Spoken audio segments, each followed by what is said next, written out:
皆さん、お稽古お疲れ様です and welcome back to Beyond the Dojo. Guys, I'm so sad.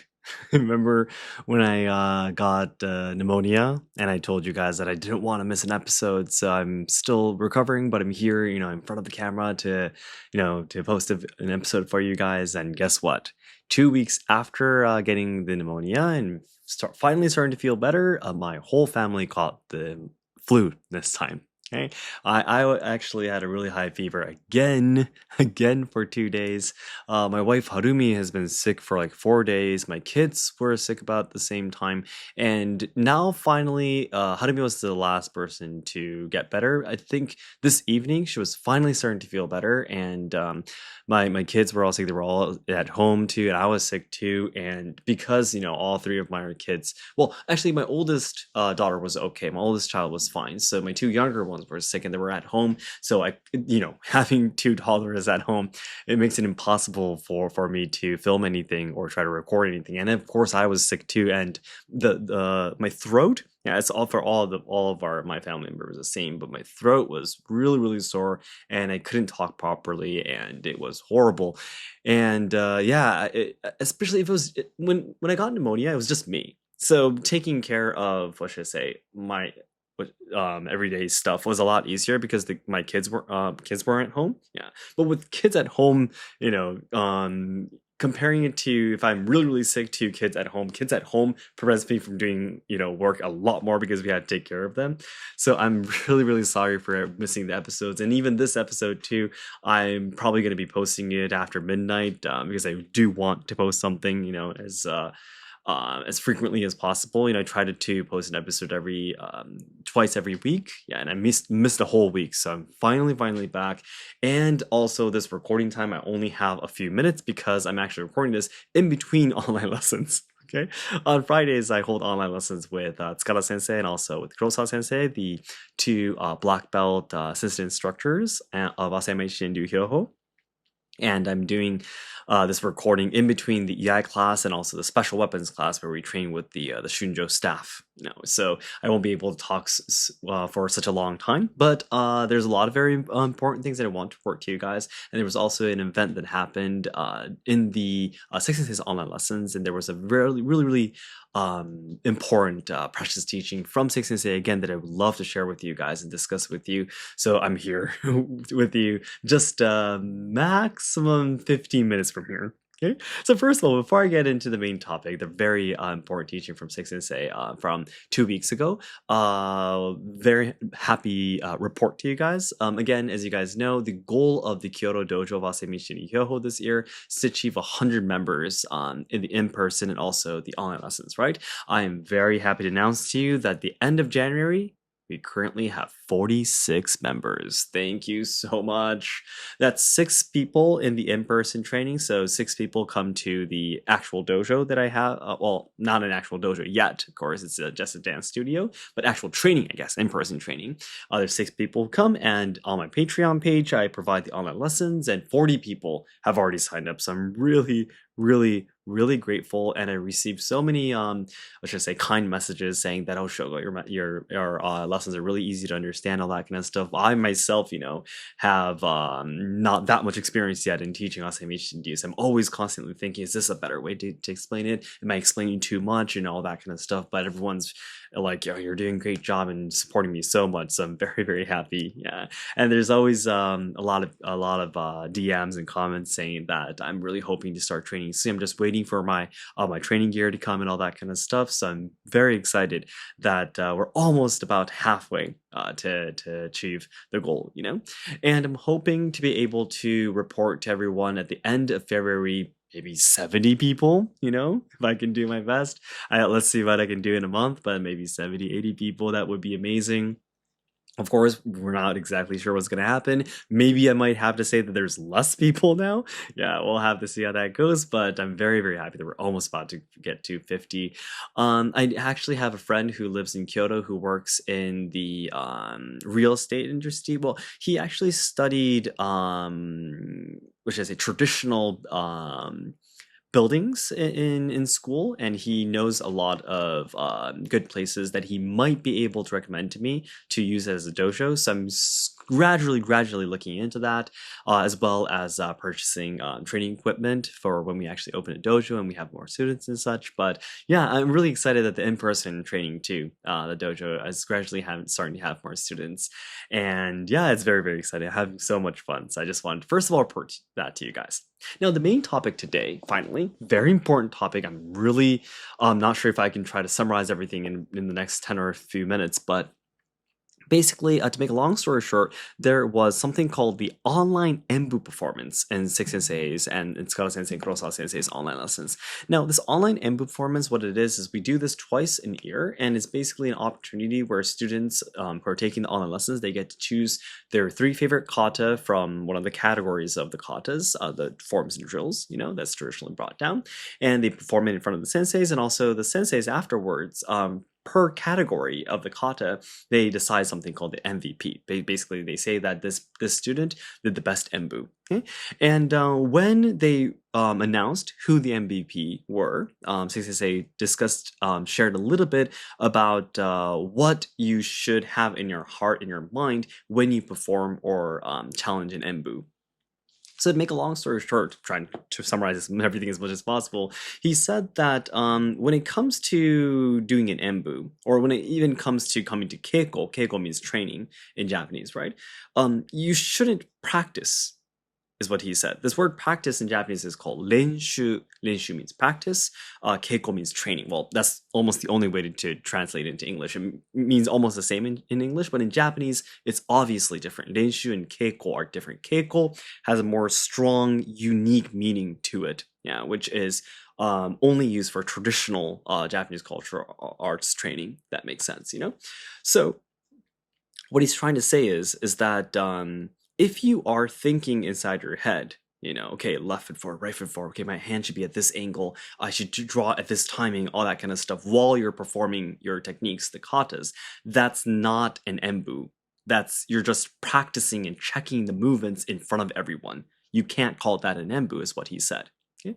So a lot of the modern katana techniques that, especially when they have competitions and such, it's all about if you have your katana at this angle, if your hand is at this position, is your upper body at this, all that kind of stuff. And it's all about these rules, if you have everything at this angle, this position, all that kind of stuff. Yeah. But Seki Sensei says that's not what Budo, or what he believes, that's not what Asayama Ichiden-ryu at least is not about. Okay? Because it's really important that you understand all of these elements of the kata that makes it correct, obviously. You can't just do something randomly and call it that kata, right? So there are rules and ways of performing each kata, but that's something that you need to have inside your head, and also your body needs to understand in your practicing. Okay? And when it comes to Enbu, he said, you need to be able to draw your katana with your heart, not with your head. Okay? So he said too many of the students who participated in Enbu this time, he was able to see just by taking a look at their Enbu, the students are thinking, oh, I need to do it this way, I need to do it this way. And they weren't focused on the opponent they were fighting. Okay? That's not something that you do in front of other people. That's not something you show to your sensei. Okay? A lot of people, or not, Asayama Ichiden-ryu trainees, when they start doing their training, a lot of people tend to misunderstand that you get to practice in front of your sensei, but practice is something you do on your own. Yeah. And you show the results of your renshu practice, in your keiko. So when you do, for example, in our online lessons, you do something called checks. So you write in the comments, in the chat, saying that I want to get a check for this kata we're practicing today. And then we spotlight your screen, the senseis will watch you and they'll give you feedback. When you get a check, for example, you shouldn't renshu either in front of them. You shouldn't practice in front of them. Traditionally, that would be very rude. You're stealing their time, you're wasting everyone else's time too. Yeah. So of course that's a very strict mindset. So in the beginning, what should I say? They're not saying, I'm not saying either, they're not saying either that you can't make any mistake or anything. It's okay to make mistakes. That's totally fine. Everyone makes mistakes. There's different stages in your training. Yeah. We're not saying that you can only get a check once your technique is perfect. It'll never be perfect, right? We're not saying that. What we're saying is, when you actually come to keiko, when you actually do an Enbu, your mind needs to be clear, and your technique must be done with your heart. And if you're doing it with your brain in your head, you're not practicing enough. Okay, that makes sense. Okay, so I think this is universal, isn't it? It's the same for anything. It could be for sports, it could be for dancing, singing, instruments, anything. Yeah. If you're doing something and you're still thinking about it, you absolutely can't get to, a very high level, right? I mean, like dancers or performer or any kind of performance, the performance or the performers will always be putting their heart into their performance and not be thinking, okay, I bring my left hand forward here, my right needs to be this. If you're still thinking about that, that's something you do when you're practicing and not on stage, right? Does this make sense? It's the same in Budo too. And this original traditional idea gets affected by modern competitions where judges are always looking at just the angles and just the positions, but originally Budo isn't about that. Okay? It's almost like, let's take Nihonbuyo, Japanese traditional dancing that Harumi does, as an example. Let's say there's a competition, and if all of the dances were just about, is your sleeve at this angle, are you looking down at 45 degrees, is your eyes looking at this angle at this moment, then is that a beautiful dance? A beautiful dance isn't something that you do the movements correctly and everyone, it touches people's hearts and some people are shedding tears. If, people's hearts don't move just by seeing a correct dance. Does that make sense? You can finally move someone's heart because the performance of whatever it is done with that person's soul, right? Yeah. Now, of course, Budo isn't a performance. You're not trying to show someone something. And the most important point Seki Sensei mentioned too, when it comes to Asayama Ichiden-ryu at least, is if it's effective or not. You need to focus on the effects. Why are you doing this? Why are you doing this movement? Why were you taught to do this movement at this timing, at this angle, at this position? Why? That's the most important point. Not just doing it because you were told to do it, but you need to think about the why. What kind of effect is happening here? What are the benefits? Okay? That in being able to actually express that in your techniques is what's most important. And when you do that, if you're thinking with your head still and your body doesn't understand it, if it still has to go through your brain to be able to perform that technique, you haven't practiced enough. Okay? So this is the really, really important lesson that Seki Sensei taught us just a few weeks ago, and I really wanted to share with everyone, especially when it comes to katana martial arts. I think nowadays a lot of people tend to think that, if you have the katana in the right position and all that kind of stuff, if your posture is very good, then you're a good iai kind of thing, iai professional. Yeah, but no, it's at least Asayama Ichiden-ryu does not believe that. Okay, and again, we go back to the examples I talked about performances and such. It's the same thing, and it's really, really difficult. Okay, so Seki Sensei says too, it's always about going back and forth about these things. So you think, okay, all right, got it. I shouldn't think with my head, so I need to draw with my heart. And you draw with your heart without thinking anything, and your technique is horrible, right? If that makes sense, because you're really not thinking anything, and you just let your body do it. If you haven't done a techniques thousands and 10,000, a million times, your body cannot do it perfectly every time, right? And then you'll make a lot of mistakes and your sensei will be like, what the heck are you doing? And you get, pointed out, and you go back to Lenshu again. You go back to, okay, what did I do wrong? What angle or what position was not right? And you go back to Lenshu, you reflect on yourself, and when you come back to Keiko again, you empty your mind and draw with your heart. Then you get a check again, you finally get feedback, and you see at that point what you did right and what you did wrong. Go back to Lenshu again, and Seki Sensei said it's always about going back and forth between Lenshu and Keiko. Okay? You can't always just draw with your heart. Of course, you need to check the details. If you don't understand the details of the techniques or how to do it correctly, you can't do the technique in the first place. Okay? But at the same time, though, when you actually do it in an embu or showing in front of your sensei, to show respect, you have to do it with your heart. I think it's really important that we understand it's always a balance of these two. It's not just one thing. You can't just continue doing Lenshu practice and become a true Budoka. At least from Asayama Ichiden-ryu's point of view. That's what Seki Sensei explained to us. And this is the really difficult point. Okay, so I feel that a lot of the students who are training Asayama Ichiden-ryu too, they tend to think that if they do what they're taught from Seki Sensei with words, and they do everything that he's explaining, then they're doing it right. But they're not. Okay? It's really important, I feel. Seki Sensei has taught me before, so I've been doing this and trying to focus on. Yeah, every day I still do this. Every day I watch Seki Sensei's videos and try to memorize his atmosphere. If that makes sense. Again, I talked about this before, right? Kyogai betsunen furyumonji or reidanjichi. These ideas in Asayama Ichiden-ryu. Reidanjichi is warm, cold. You know it yourself. You have to find out yourself. And Kyogai betsunen furyumonji is again about the teachings. More than 50% of it is impossible to explain with words, and you need to be able to experience it yourself. And you need to be able to feel it yourself. You need to put your hand into the water and see if it's cold or warm. You need to take a sip of that water and see if it's warm or cold. I explained about this in a previous podcast, right? This concept comes back. Yeah, so you shouldn't think that just by listening to your sensei, you'll be able to do a technique correctly. I personally feel what's more important is when your sensei does the demonstrations for you. Okay? Watch him very carefully. Try to memorize everything.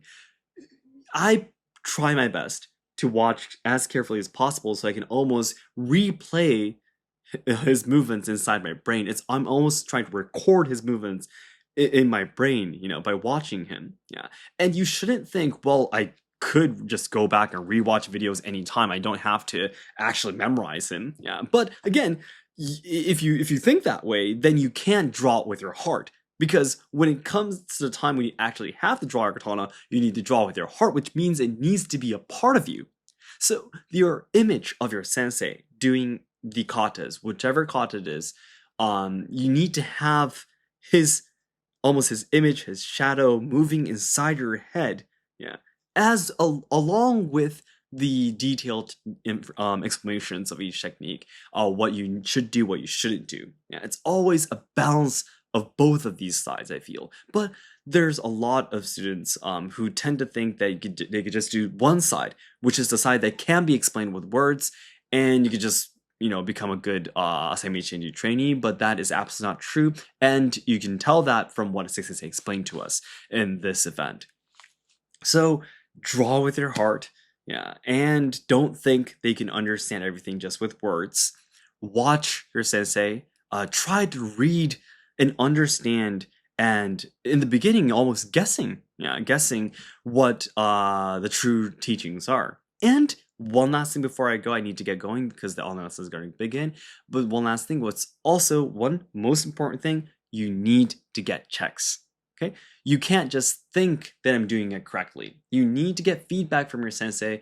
If you train under a good sensei, your good sensei would always know what you need to work on. What's your next step? Yeah, where you're at currently in your stage of your training. They'll be able to find that out and point that out to you. So you always need to get checks. Don't think that you're doing it correctly.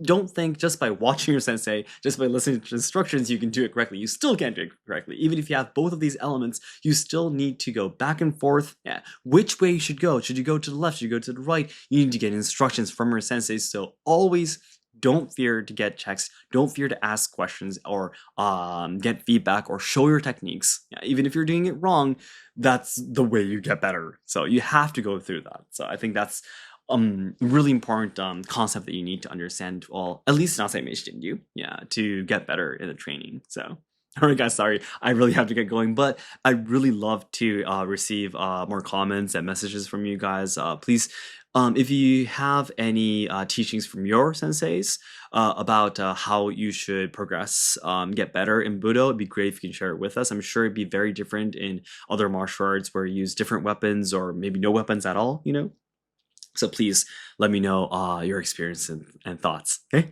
Hey guys, thank you so much. I, by the way, am feeling absolutely super healthy. I just did not have time to record myself and be in front of the camera. So I'm only on audio this time, but hopefully next week I'll be able to be back on camera and be able to show you guys that I'm super, super healthy. Okay. All right, guys, thank you so much. I'll talk to you again next week. 皆さんお疲れ様でした。